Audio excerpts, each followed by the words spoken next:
What's up, print fam? Welcome back to the print shop. This week, I wanted to talk about one of the bigger struggles that I'm having, and that is incoming and outgoing product. The struggle with getting bigger is there's more pieces to manage because we're doing more work, things are coming in, going out, and frankly, we've lost some things. We're not sure what happened to them, we're not sure where they went, but we're trying to fix it. I absolutely love these Husky carts, especially since we added these bases on wheels. So what we've done is we've turned one of these carts into the receiving cart. We have another one on the other side of the shop right there that is the outgoing cart, and it's not going to stay there. I don't like it. Some of the salespeople do, but I don't really care. We're moving it because I feel like when you come through that door, it's a little claustrophobic. But we've got now this incoming cart. We're going to get some bins, maybe from Uline, maybe from Amazon. So rather than keeping product in the boxes that they come in from like Sanmar or the promotional products distributor, we're going to try to put them in bins to organize the jobs better. That way we can put signs and markers on them. That way we know, is it counted? Is some of it missing? Is it not missing? And then we're also going to use carts.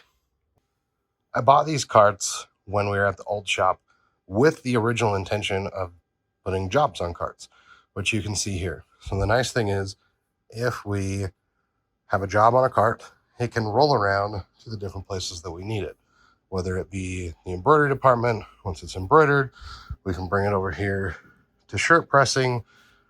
We have our presses on carts, so it makes it easy to be somewhat modular. And then we can decorate it. We can have it here, go to the folding department.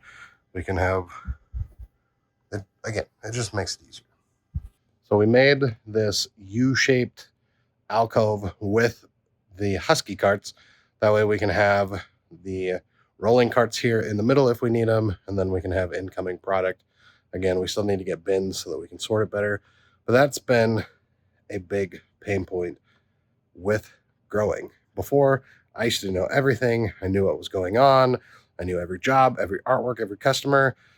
And now, half the time, I just feel 100% lost. With feeling lost, we also moved the salespeople so that they could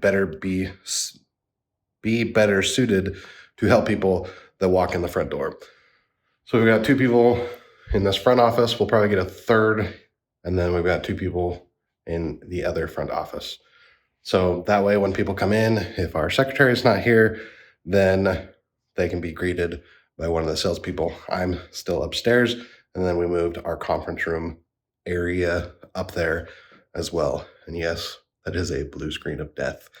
But the thing is I don't know what's going on. So I am not a good person when people walk in to be like, hey, what's happening? Or where's my job? Or I want to sell something, because my main goal right now is to drive the ship and to manage production and make sure systems and processes are flowing and happening. So that's why we also moved the salespeople up front. So originally when we moved in, this was the embroidery room, and then this was Jacob's room for the other business that we rented to. They used this one to press and sell stuff on Amazon. Then it turned into a storage room. So it's all sorts of crazy and good. And with that craziness, we're also looking at a new software solution. So right now, the solution that we're using for software is we use Common SKU for the salespeople because our primary focus is promotional products. And then everything we do in the shop is to assist with the promotional products. So we use Common SKU for presentations, for online stores, but Common SKU does not work well for managing production. So I've got it set up with a Zapier integration that we send an email. That Zapier integration then puts everything into a Google Sheet, and then we manage everything there. And it's just not working. It's very messy, and information is not as easily available or easy to adjust and modify and get stuff done. So looking at Notion, maybe it's a no-code system where you can basically build your own thing. Looking at possibly going back to Monday.com or Trello, possibly building a custom solution or going back to Hoops, because Hoops is a great way to manage it. They've got a Monday style board, and frankly, we're considering splitting the company so that we have the sales side of the company and the production side of the company, and production would send invoices to sales, but then allow us to do other work for other shops a little easier. So that's also a consideration in the determination. So I'm leaning towards Hoops right now, just because, again, we're looking at changing or splitting the business so that, again, sales and production is split, but we will see how that all kind of works out. It's crazy, the growth and seeing how things have been.